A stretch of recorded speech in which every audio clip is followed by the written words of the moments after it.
Tagal ako doon, 1.5 year. At isa sa mga mahigpit talaga na utos ng mga admin sa Ayala, hindi naman nagkakaano yan. Parehas yung policy niya ng SM at saka Ayala. Parehong mahigpit yan sa mga vendors.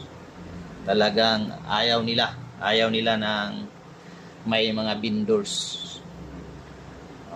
Kasi ayaw yan nila makomplain ng mga tenant nila. Mga tenant, ayaw nila. O baka magtatanong kayo, wala namang tenant siguro yung SM na nagtitinda ng sampagita. O totoo yan, wala. Pero ang inaano kasi nila diyan yung dumami. Kasi ano yan kumbaga gaya-gaya. Kaya ayaw nila yon. Yung dumami yung mga vendors.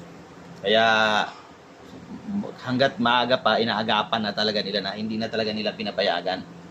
Ganun po yan, hindi po nagkakalayo ang policy ng Ayala at saka ng SM. Ako po yan, bali tested ko po yan kasi 1.5 year ako sa Ayala Mall. 1.5 year. Ngayon, sino yung mali doon? Yun yung tanong. Sino yung mali?